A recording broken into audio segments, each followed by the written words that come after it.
Popoy de Vera can start the proposal or the application, yung intention na gamitin yung mga building na yun. Opo. Ma'am, pihit lang po ako. Kayo po ay Vice Chair ng Appropriations Committee, tama po?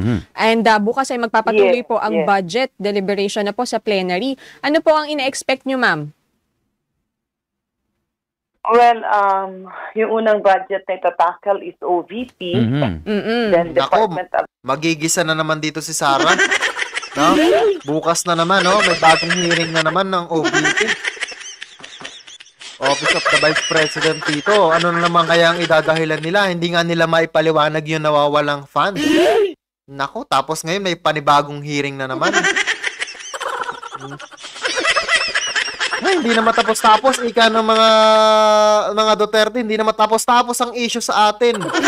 Pero alam nyo, may singit ko lang, speaking of Vice President Sara Duterte, ha? Naisingit ko lamang ito. Si former President Rodrigo Roa Duterte ay bumabait. Oh no.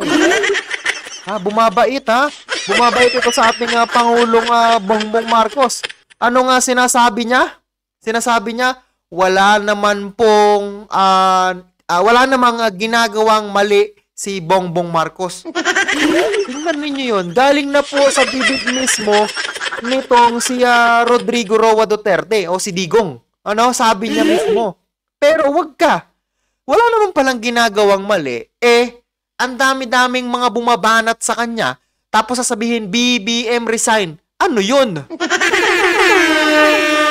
Diba? Ang shoutout po Francisco Balmediano.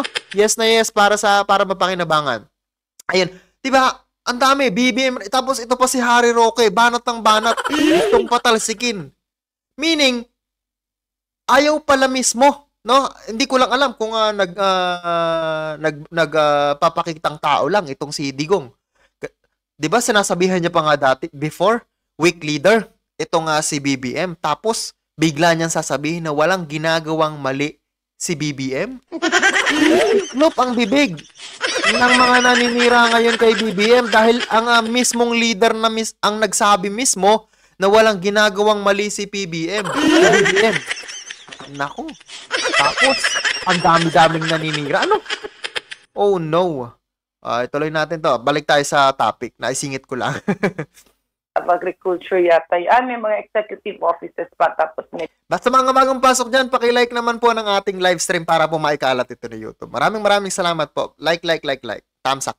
Thank you. DA, DOH. Ini-expect natin yung usual na debate at mga katanungan sa plenary. At hopefully nga, ang maganda naman, nagkakaroon ng linaw. No, at nagkakaroon ng sagot ang mga katanungan. So, at sa pananaw ko naman, okay naman siguro at wala nang mga mainit na alitan. Kundi, ano lang talaga. Sabi naman ni Romulo Bulawan, gawin na lang kulungan ng mga nahuhuling kriminal. Huwag gawing school, baka malasin pa ang mga estudyante. Grabe naman yun. Alam nyo, para mawala ang malas dyan, tawagin si Ed Caluwag. Pabasbasan kay Ed Caluwag. Hindi kami nagparito para makipag-away. Ayun, tawagin si Ed Caluwag. Tapos patahimikin yung mga tawag dito, yung mga nanggugulong kaluluwa doon. Kasi hindi natin maiiwasan na meron talagang kaluluwa doon, no?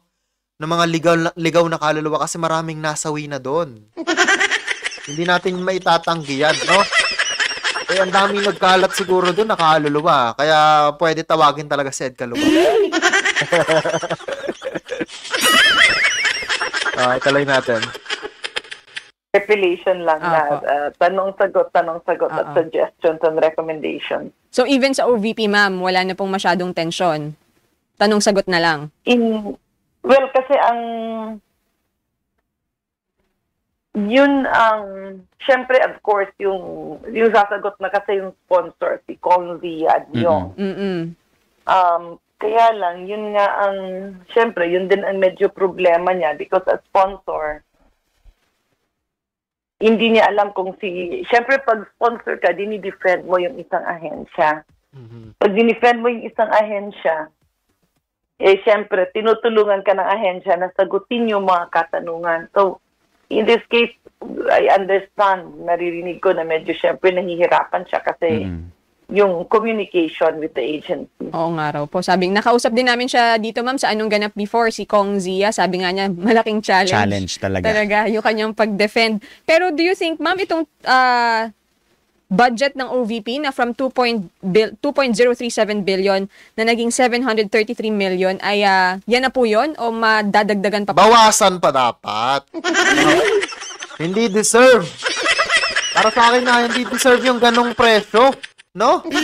Inihambing doon kaya Lenny Robredo. Tapos dito kay VP Sara, ang laki-laki po ng diferensya. Tapos walang maipakitang tawag dito ebidensya, walang maipakitang proof kung saan ito dinala, hindi alam. Nako. Ito napansin ko lang after ng termino nito, kasunod nito, alam nyo, kulong na dito. Ganun na mga nangyayari after ng terms, kapag may mga anomalya na nagawa, mapapagaya ito kay Kwan, kaya Gloria Arroyo. Na mayroong neck brace dito. Di ba? Yun yung mangyayari. Kasi hindi maipaliwanag kung saan dinala yung budget, no? Tapos dito, sa gagawing hearing na naman bukas. Ewan ko lang, habangan natin ito kung ano magiging sagot na naman dito. Po kaya yan? On the part of Congress, yun na kasi yung natapos no sa report. Now, kung merong magpropose ng mga augmentation at sa kung saang parte, yun ang mapag-uusapan sa BICAM. No? Kasi sa pagkakaintindi ko, ang nangyaring budget cut, yun nga, usually kasi sa budget, tinatanong kung kailangan mo ba o hindi. I'm not sure about the details, no, pero if my memory recalls me right, parang hindi naman talaga nawala, no, yung pondo ng social services ng Office of the Vice President, kundi nilagay lang ito sa DOH at sa DSWD. Just like all other offices, parang technically, may magagamit pa rin sila. Pero ang mangyayari nun, mawawala lang yung malaking rental ng offices. Kasi ang pondo ng Office of the Vice President for Social Services, nilagay dun sa mga departamento, similar to the senators, yung governors, yung congressional districts, ganyan. Pero ang mangyayari, yung mga staff, dun na rin magre-report. Mawawala yung redundant.